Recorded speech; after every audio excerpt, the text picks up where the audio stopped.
Well, Simon, Fahad took on Frankel in the Sussex Stakes and might do so again in the Juddmonte. He might do. We'll obviously keep him in at the 5-day stage, but a lot will depend on the ground, and a lot will depend on alternative options and whether that's the right thing for the horse or not. Obviously, he's in the Irish Champion Stakes. He'll get an entry in the Strensall Stakes. I think a key thing will be the ground with him, because he's not going to want it too quick. But anyway, the horse he seems to be in good form, and I don't think finishing second to Frankel in a small runner race does him any harm mentally. And we definitely made the right decision running him in the Kipco Sussex Stakes rather than the Jacques Le Marois in Deauville, because the ground was a bit too quick in France. So that was a good call. Whether we make another good call or not, I don't know, but we'll leave it to the very last minute before deciding. And you think a 1.25 miles might suit him better than the mile?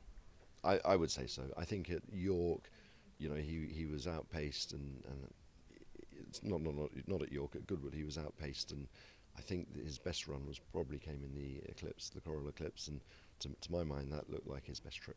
And it's been a good season for Godolphin in the staying events thus far, and you've got Cavalryman in the Lonsdale. Cavalryman in the Lonsdale, he's a course and distance winner.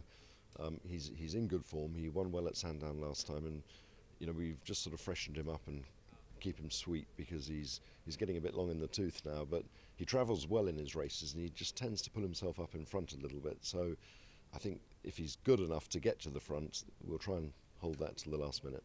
But you know, he's in good form, and I think he'd run a big race.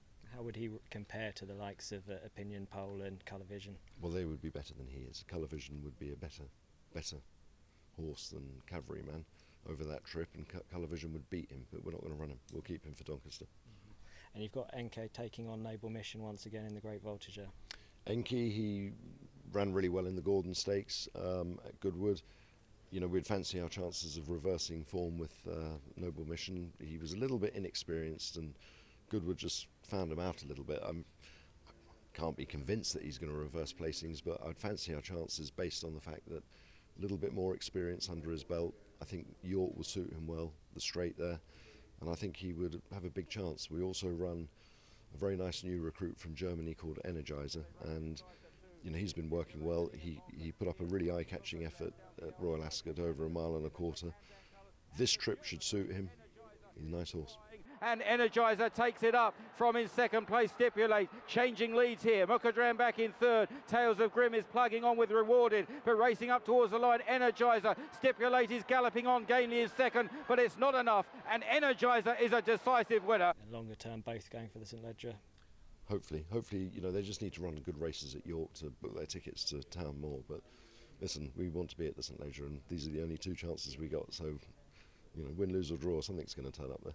And it's been a pretty good season for Godolphin with your two-year-olds thus far. And what have you got for the juvenile races at York? Not a lot this time round, but we might run Zaire, who ran well at Goodwood and obviously won the Cheshire at Royal Ascot. We might run him in the Acomb Stakes, but a lot will depend on whether we do that or prefer to wait for Sandown, the Celerio Stakes. But he's in good form. We'll have a look at the 5-day entries and take a view when we see who's entered. And Sol, would he run in the Nunthorpe? He might do, but you know, 5 furlongs is going to be a little bit sharp for him. But if we do run him, it's really just a question of if the timing of the race suits his programme leading up towards the Betfred Sprint Cup. If it rained, you could put him in with a chance, but if it was on a quick surface, I think he'll get taken off his legs. Factor, Black Caviar's in front. Here comes Moonlight Cloud on the stand side with Restia d'Argent, a twin French assault. Black Caviar needs the line. He's easing up on her, and he's just scraped in. Oh, he did, he blew it. But Black Caviar, she's still unbeaten. I think she's just scraped in.